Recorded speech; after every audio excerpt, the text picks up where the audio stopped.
Assalamualaikum warahmatullahi wabarakatuh. Hai semua, apa kabar teman-teman? Semoga masih dalam keadaan sehat, bahagia bersama keluarga ya.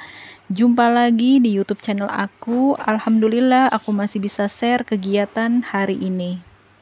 Di video kali ini aku akan membagikan bagaimana caranya mengatur keuangan ibu rumah tangga.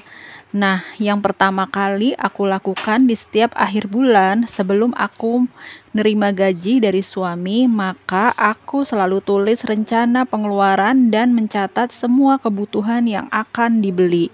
Jadi, di saat suami menyerahkan uang kepada kita, kita itu sudah tahu pos-posnya, sehingga kita tidak menganggap uang itu banyak di awal bulan ya. Nah, untuk pengeluaran yang tetap setiap bulannya, aku selalu mencatat seperti ini. Jadi dari gaji suami yang diberikan sejumlah 5 juta per bulan dikurangi pengeluaran sejumlah 4.330.000, sisanya itu 670.000. Nah, sisanya ini yang aku tabung tiap bulannya. Alhamdulillah masih bisa nabung dan insya Allah kebutuhan sehari-hari sudah terpenuhi. Nah, bunda-bunda, ketika kita membuat anggaran ataupun perencanaan mengatur keuangan, kita itu harus benar-benar kerjasama dengan suami. Gak bisa nih cuma sebelah pihak saja. Kita dan suami harus ada transparan dalam segi keuangan, saling terbuka, maupun pendapatan suami dan pendapatan istri semuanya harus transparan.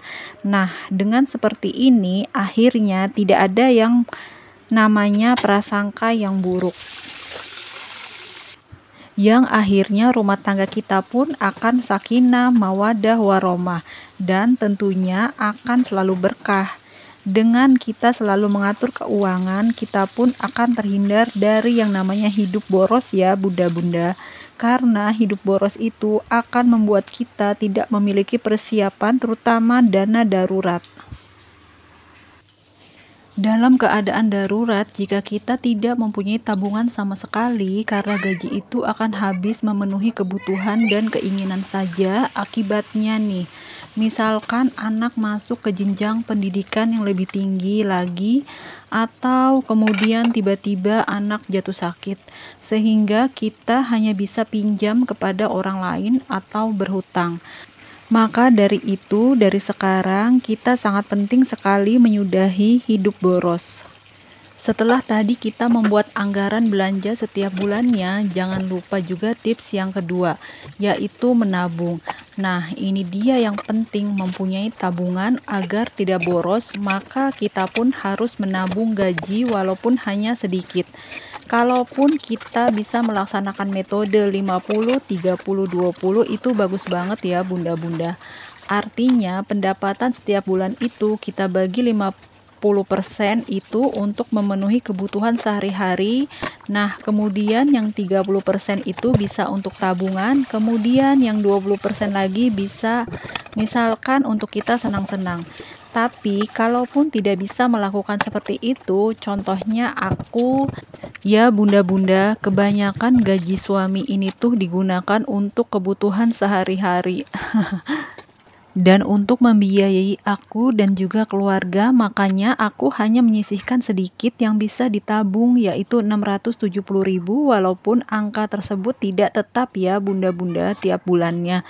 Nah, nanti uang tabungan ini aku pakai untuk membiayai anak sekolah juga. Nah, tips selanjutnya untuk mengatur keuangan supaya selalu berjalan lancar, maka hindarilah yang namanya berhutang. Kalau misalnya tidak terlalu perlu, kita itu jangan sampai berhutang. Contohnya, kita pengen tas yang mahal, baju yang mahal, atau bahkan sepatu yang mahal yang ngadain kredit seperti itu. Akhirnya kita berhutang kepada orang lain. Jangan sampai ya bunda-bunda, kita harus lupakan gengsi. Jangan sampai demi sebuah gengsi kita itu berhutang kemana-mana. Nah, jika kita sudah terlanjur memiliki hutang, maka kita harus segera memberikan prioritas untuk melunasi hutang tersebut. Dan kita pun harus berjanji kepada diri kita sendiri untuk tidak melakukannya lagi. Kita tidak perlu hidup bermewah-mewahan, yang penting selalu cukup untuk memenuhi kebutuhan hidup sehari-hari. Dan juga jangan lupa kita harus banyak bersyukur. Nah, tips selanjutnya dalam mengatur keuangan ini agar tidak boros, kita itu jangan sering-sering membeli makanan di luar. Kita kan sudah mempunyai anggaran untuk belanja mingguan. Belanja mingguan itu kan terdiri dari sayur mayur ya, Bunda. Kebutuhan untuk makan jadi itu benar-benar harus dimaksimalkan. Nah, untuk tips yang selanjutnya supaya keuangan kita teratur dan tidak boros, kita tidak merasa banyak uang, apalagi di akhir bulan, maka kita harus memiliki dompet bersekat untuk menyimpan uang sesuai dengan pos-pos anggaran tiap bulannya. Kalaupun bunda-bunda tidak mempunyai dompet yang bersekat, bisa dengan menggunakan amplop. Jadi, di amplop itu sudah tertulis, misalkan untuk belanja mingguan itu berapa, belanja bulanan berapa, bayar listrik, gas, kemudian untuk SPP anak sekolah, untuk WiFi, untuk orang tua.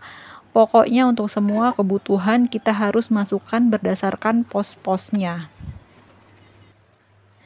Nah, kalau aku sendiri biasanya untuk 1 bulan untuk membeli persabunan, sampo, terigu, atau minyak dan kebutuhan lainnya yang tiap bulannya aku anggarkan sebanyak 500.000. Itu harus cukup. Bagusnya lagi kalau ada sisa ya bunda-bunda. Nah, masuknya itu nanti ke tabungan. Selanjutnya untuk biaya belanja mingguan itu 1 juta, berarti dalam tiap minggunya 250.000. Semua anggaran-anggaran seperti ini ya, jadi kita tidak akan merasa uang kita itu banyak kalau ada pos-posnya. Sehingga kita itu lebih berhati-hati lagi dalam menggunakan uang, karena kalau kita salah membelanjakannya berarti uang kita itu tidak ada di anggarannya.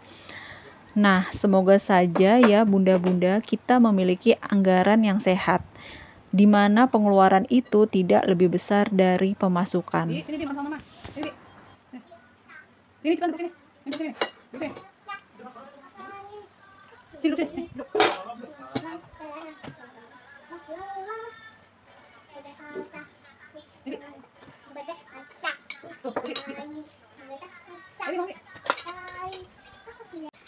Alhamdulillah ini kita sudah di akhir video. Terima kasih untuk bunda-bunda semua yang sudah mendukung dan nonton YouTube channel aku dari awal sampai akhir ngikutin kegiatan aku.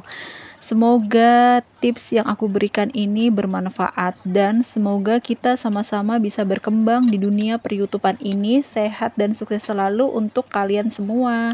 Sampai jumpa. Assalamualaikum warahmatullahi wabarakatuh.